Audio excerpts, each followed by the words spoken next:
as if for about POG Media. So as necessary new or platform so or subscribe or like share you media or click your notification button so that we are news be also for your platform so on sabeti bi aka na won de enko na mpo wa share e de amafoforo na yekwen nsema na yeko eye nsema eye bobi ansa e de ababetudwa efa eye mampani eye nanado dankwa ho eye nhwehan a wahwe ama oman no anase wato oman na jeje mu a emu emabunu ebre ene ho sensem na akatu wo se ono onye nhwehan ema sansem no nsisi wato asompo de ensem bi a like hintasem a wo yura anase mampani na busie mefa ne ma ho ene some illegal issues bi a ekoso wo man ni ma ne ma no na edi mu akotene yenko ti ensema asabo bi editudwa the citizen show no so medasi. They hide their identity.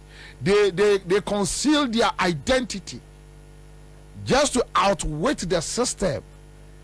They want to appear at pool parties near Baju almost. They appear at conference centers near Baju almost. Wedding ceremonies near Baju almost. Omupia near Baju almost. So even when there is so much rot in the system, I've said this, I'll prefer to deal with a media practitioner who is on the side of the MPP. Or no MPP ni.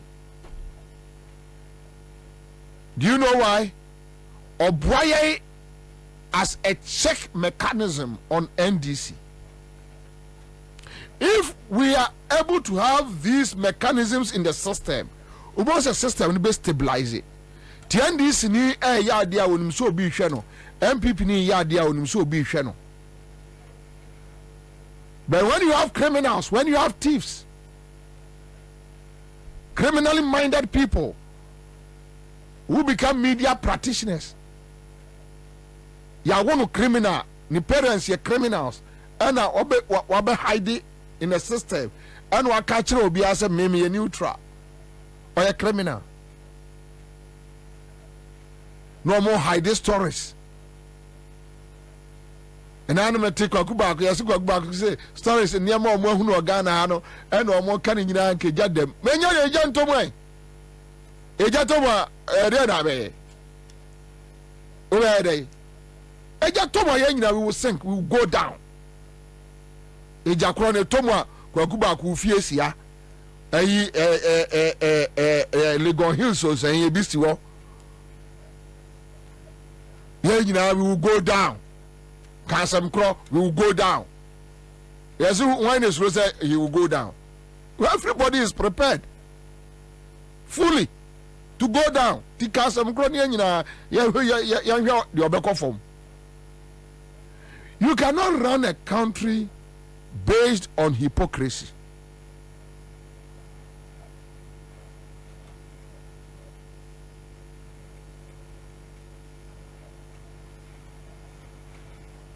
Now the system is changing. Say Manasa Azuria, say or a new tribute. It doesn't mean Manasa Azuri is an NDC man or a trained MPP guy. Yeah, MPP need training, no. But you see, at least our conscience that at a point, only person of conscience, it make a say no. This is not right. I can't see myself supporting John Mahama. Yenya problem with Ghana. The economy is not good. Now this is careful private jet. Now me B0bie Ansa na me tiwa na me say me support. No, what about them? Me mo say we are president. What about them? Why dwene nya adwuma? Why dwene no ada otrim no? Anya adwuma. What about them? Free na yem. Why should you do that? You run private. Me no ka say John Mahama ba. They say you're a football agent too. Yeah, what go school. I started year juma or ji on one ne sika. Akuffo do ma yo me ensiano. Ne yere de tre, no no so de tre.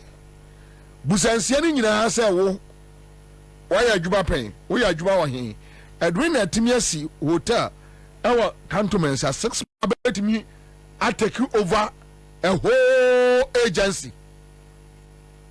Now it's an authority.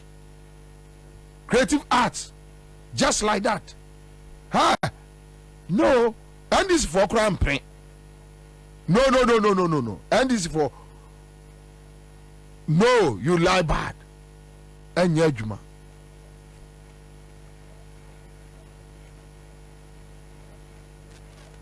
Kani GVG. That's low. No attempt sika $7 million wadi. Krom 4 bars wadi. Obi tambi no odi akogum paase. Me who Rollins regime, me who Akuffo regime, me who Atamels and me who Mahama. But so who tie me officer? We are MPP ni, I agree. But and some of my boss you for any from one brass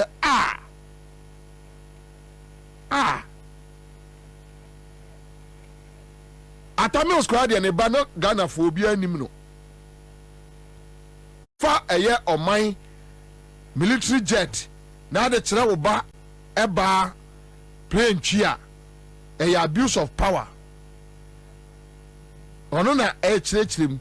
Now it should be them. They should practice it. For us to sit back and watch them and enjoy.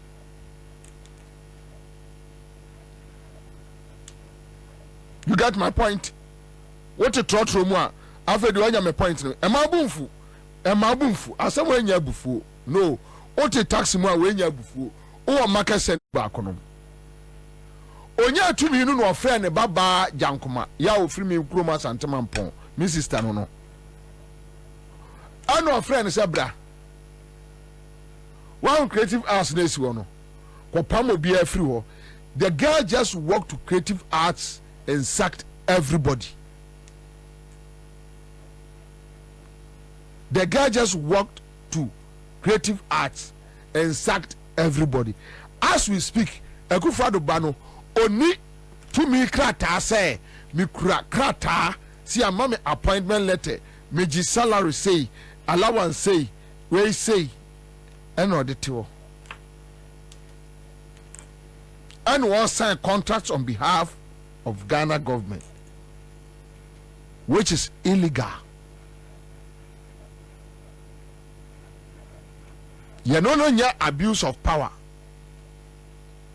To Akuffo kwaku bako Bawumia ane omo nkrofo no nyina omo edi democracy ba wiase no. You know no abuse of power.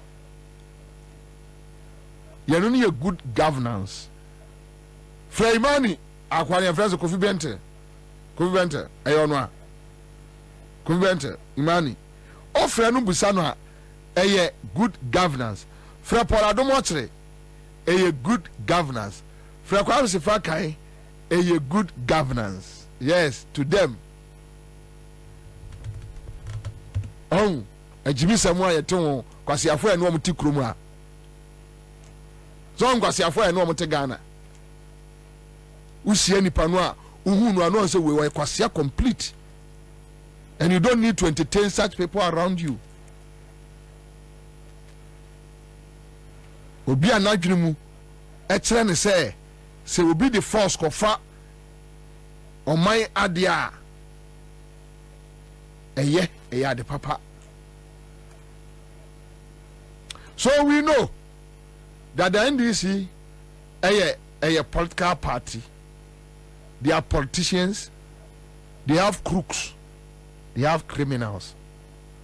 But when you just oppose what we are seeing today, I beg, you can't be a neutral. That is my point. Let me leave it here. Unfortunately, your network it's not giving me that chance. So I should skip it, right? Should I? I should skip it.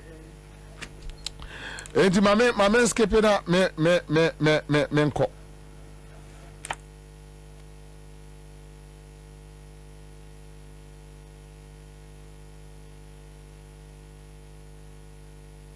Okay, so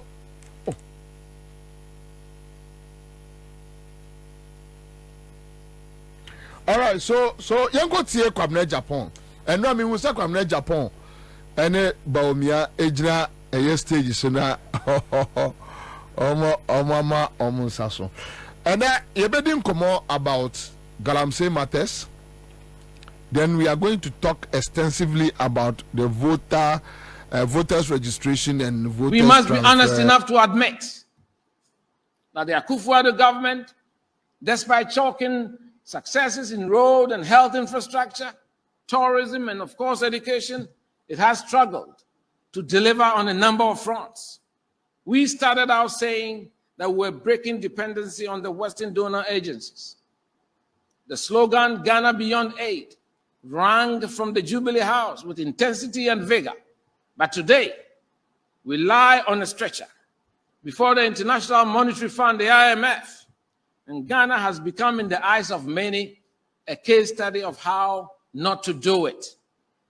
It is true that the international climate has been hostile, but how many countries have had inflation skyrocket to 54%? And in fact, food inflation hitting the roof. And our city only just slightly recovering after a wild tailspin last year. These are stark signals of economic distress, and we cannot hide these facts. We've had to endure a painful debt exchange program with our pensioners laying siege at the finance ministry. Our party, the MPP, cannot afford to put forward those who led us to this state. I want to repeat myself. Our party, the MPP, therefore, cannot afford to put forward those who led us to this state and expect Ghanaians to embrace them during the 2024 election. We need a new face, a pair of clean hands, a leader to reconnect with our base and earn the trust of Ghanaians. We must be honest enough to admit that the Akuffo government, despite chalking successes in road and health infrastructure, tourism, and of course education, it has struggled to deliver on a number of fronts. We started out saying that we're breaking dependency on the Western donor agencies. The slogan, Ghana Beyond Aid, rang from the Jubilee House with intensity and vigor. But today, we lie on a stretcher before the International Monetary Fund, the IMF, and Ghana has become, in the eyes of many, a case study of how not to do it. It is true that the international climate has been hostile, but how many countries have had inflation skyrocket to 54%? And in fact, food inflation... Bawumia ejina rely on a stretcher. It is no Kwame Japan say rely on a stretcher, but I say we can keep on continuing like this. But say the anyashe when you ne chefa say Bawumia no matter ne campaign e kanyina enti over Kwame Japan say o de ono ni botori na fu ene hia no enti say no Bawumia ebetimi aye say de yeah, that stretch so crowd or agene de. You go to the same Kwame Japan on Peace FM. Therefore, so that's what coming on. I share so by like K. Now I share you made the amount of flow. Now click on notification button. No, so there be a news be also popular on Sabiti me. I can now it in some Ansa will be edited na HSA on my opinion for more my more just say on my fat.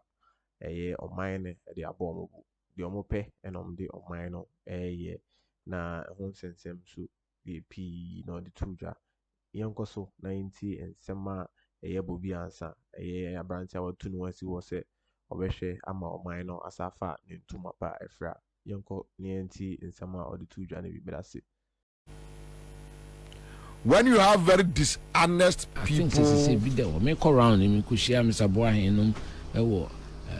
Kintampo in your penny back so I have for Ashanti region Kumasi kwa dem bear 6. Yes. But I think they are about maybe 30 in number now from the original 123. Almost so better to be. Okay, can in Buma, it does not exceed 900 people. Okay. We were GDA say omun party na fapem. Omun party na bakosem. They know say this is a very important landmark, a watershed election. Because we'll be in who are when you're 3rd term. And right now we need a leader who can restore the confidence of the party, the grassroots. So we need a set of clean hands. It's very important. That is why there is a need for a drastic departure from the status quo. Kwame, in my honest opinion, an extension of the status quo will not enhance our chances. Can you see? Because now cannot purchase say and say to Abama Dr. Bawumia. That's what you mean. The American say party he answers after 16 solid years of that leadership. So Bawumia out. Yes, a new freshness that can go and engage the Ghanaian people, and especially the party base. Come on, 80 say Bawumia out. According to Kwamna JJ Paul, GD said party here freshness. News. What I'm saying is that we need a change in the status quo. That's right. We need fresh leadership after 16 years. That is my view. Kwamna, what does it mean? It simply means that the leadership of MPP is say free ho, na for froba. Now leadership say nipa ba akope free mu. Minima ujina. Dr. Bawumia. That's what you mean. So I'm not denying what I'm saying. I'm just telling you as it is. If you want to capture it, so let's move name forward. It, that's what I'm saying. I think it will enhance our chances of winning in 2024. Good. When we have a new deal. Great. And that new dawn is so reflected by Mujamuno Wum Kakra Kwabna Ejepo KAA. Kwabna, that new dawn includes Kwabna. I think say be there. Me call round him could share Mr. Boahenum Kintampo in your penny back so I have for them. Ashanti region Kumasi. Very interestingly, Omani Bawumia Equaja platform so no. They spoke and criticized the way Akuffo Bawumia handle Ghana economy. Tio. Now, tie asemde. Every time be permanent Kwame. The economy no enye you, enye better. A deteriorate even a worst point.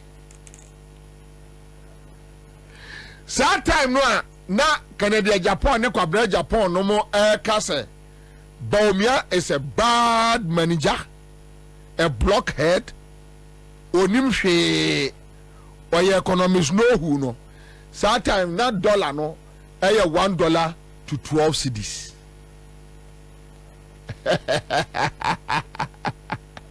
Today, Kwame, the dollar is $1 16 cedis. Kwabna Japan say Bawumia can do better.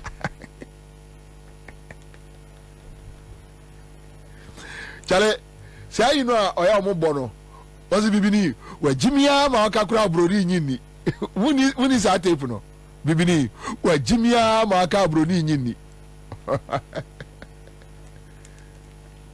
Time na aya 1 CD to 12 no.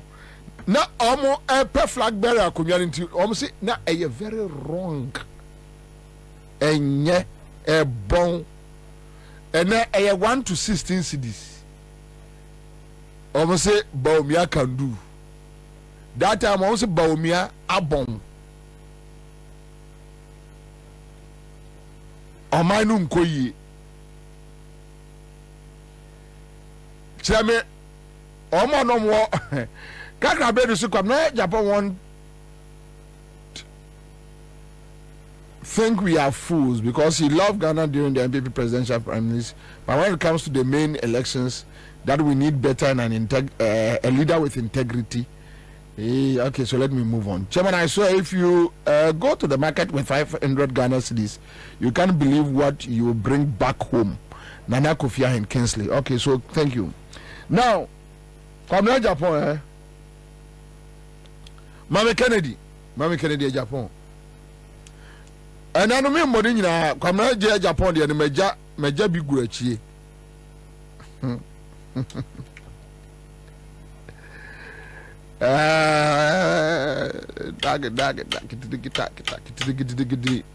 Masa, about 3:30 numbers for now, ma menu. Na ya project you know what the whole world ube hu nipa beba ha ebema ejuma abaha. Sorry, your strategies any baby namun.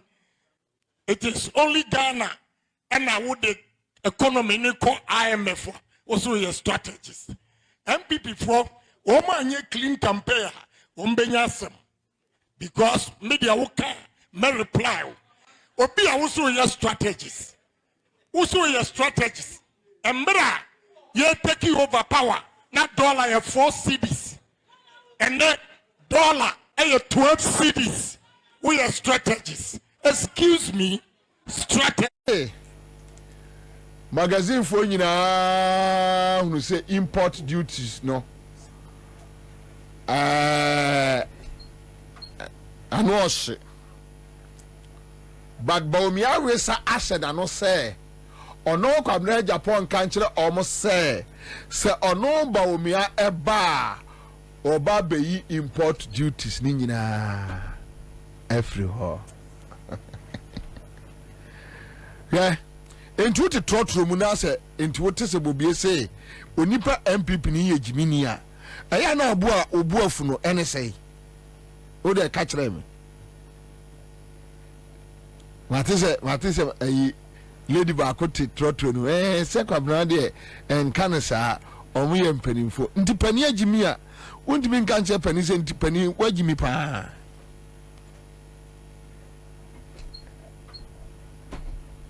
ya mote trotro mo ya na mobuafu mu ena bobie ha adwene ena bobie sei entinya agimi sem na nkrofo we eyi kire ye no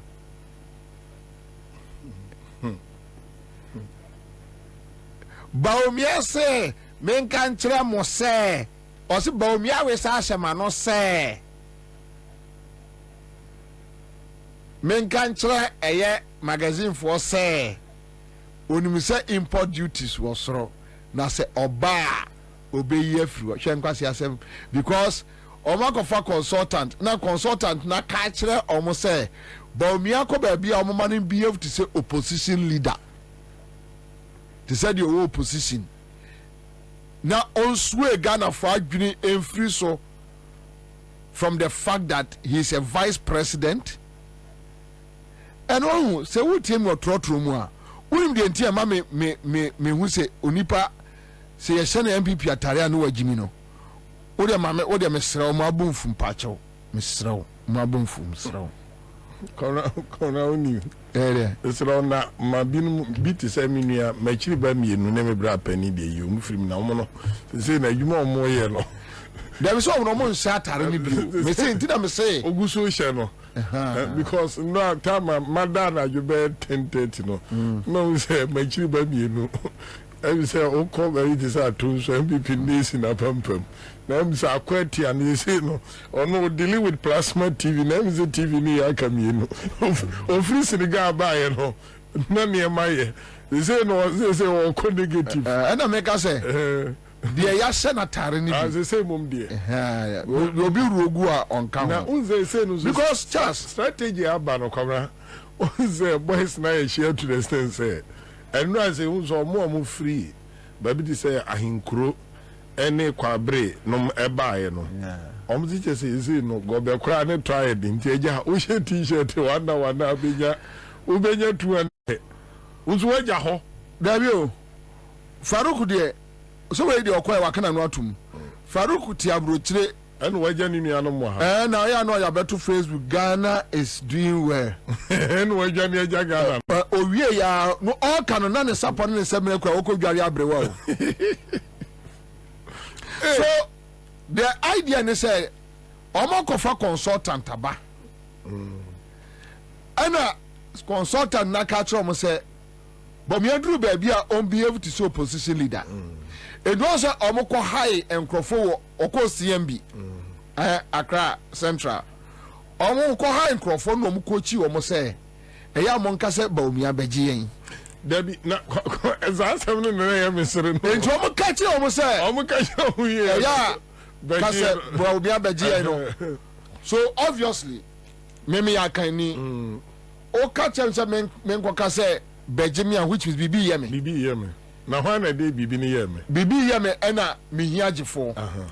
Ti ma many drew public mu wanwa reality no face no no. Enya reality no. I say on say. Omo catch na omo say. Omo drew nipa mu a omo nka say Bawumia beji oman no. On me can say beji oman no without saying anything. Exactly. And no dey no show. Oman no head. And oman no head no so no. Ne oman na head no so oman je no. To obo so. Ya sitrem, ya sukuu sefu, ya gadiem, ya boya dre. Bawumia nyansari, brava GI, Bawumia nyansari. Oman nyine coach no. Yavi. Oman nyine ho. Yavi. Omo man first pass no. Na ya almost say mamunu na ni ate. Say do free bi krom mampo. Tete, adwuma hyehyɛ no. David to say Kumasi situation no. On say Wombefa PZ. And ye di who and so near Yentimfa Central Market anymore. Baby, our mabu munsi no. Hona who near day. To omo mujina yere pa any ade ade no. Unso omo abronsa. And say, hey, MPP pa Kumasi nie. Ni nyina voice no. Yes, and video say MPP pa Kumasi nie. Hey, na hwe wura ye wura. Hey, Kumasi pa nie. Ade na se so. So hunu. I say, ye kodwom na waswa party activist. Constituency officers are omuno omabokro no. Near do my advanced team akodwom ho. Omunkoye adwuma no. Ebi unse no ebi no omukoye ya after 2 billion ni nyina echi no. The real people no omuye business no expose omu program so. Enti aya ade a saa no omuye no baabi a say. Na make say omokofa consultant. Na kwabra ntu cover consultant. And consultant Akachro mo say. They brought them from South Africa. And ana no am partner na kwaye benefsin.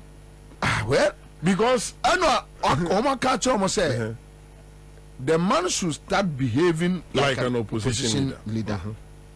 Intuition no ade bia opposition for oppose bia no. Ye betwa Illeg, miss betwa Illeg.